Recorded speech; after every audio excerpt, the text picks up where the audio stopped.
bahwasanya manusia itu butuh hidayah dalam setiap waktunya, dalam setiap kondisinya. Tidak ada manusia yang tidak butuh hidayah, karena hidayah itu bagaikan air.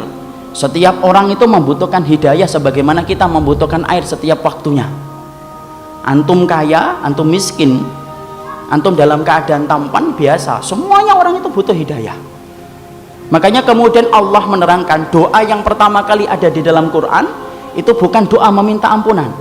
Jadi kalau kita jeli melihat ayat ini, antum akan mendapati bahwasanya doa yang pertama kali termaktub di dalam Al-Quran itu adalah doa meminta hidayah. Ada enggak sebelum ayat ini doa? Sebelum ayat ini tidak ada. Bismillahirrahmanirrahim bukan doa tentang asma dan sifatnya Allah. Alhamdulillahirabbil alamin, pujian kepada Allah. Ar-Rahmanirrahim, sifatnya Allah. Iyyaka na'budu wa iyyaka nasta'in, isbat tentang masalah ibadah hanya untuk Allah. Kemudian iyyaka na'budu wa iyyaka nasta'in, ihdinas siratal mustaqim, baru ihdinas siratal mustaqim. Di situ menerangkan bahwasanya doa yang pertama kali termaktub di dalam Al-Quran itu adalah doa ketika kita meminta hidayah. Masya Allah. Disinilah kemudian Imam Ibnu Qayyim menerangkan setiap orang butuh hidayah. Sampai-sampai ayat ini dibaca oleh setiap orang. Tidak ada orang kecuali mereka pasti akan membaca ayat ini di dalam salat mereka.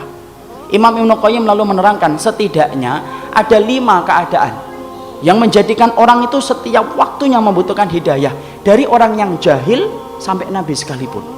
Apakah Nabi kemudian tidak membutuhkan hidayah? Kata siapa?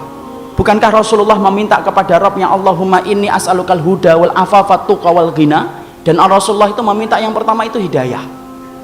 Makanya kemudian beliau, Imam Ibnu Qayyim menerangkan setidaknya ada 5 kondisi yang menjadikan setiap orang itu membutuhkan hidayah setiap waktunya. Tidak peduli apapun kedudukannya dan tidak peduli bagaimana latar belakangnya. Apa 5 keadaan yang menjadikan orang itu butuh hidayah apapun keadaannya? Kata beliau yang pertama, karena manusia, ada di antara manusia itu yang jahil, bodoh.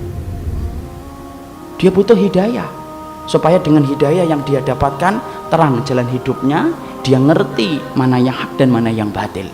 Dia faham mana yang sunnah dan mana yang bid'ah. Dia faham mana yang iman dan mana yang syirik. Ketika dia itu kemudian meminta kepada Allah ketika keadaannya bodoh.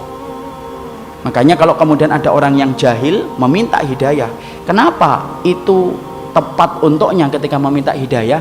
Karena orang bodoh itu butuh hidayah.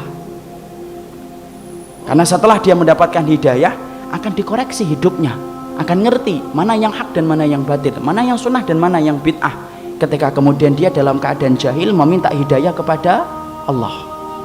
Jelas orang yang jahil itu butuh hidayah, dan mereka sungguh-sungguh beruntung apabila mereka mendapatkan hidayah.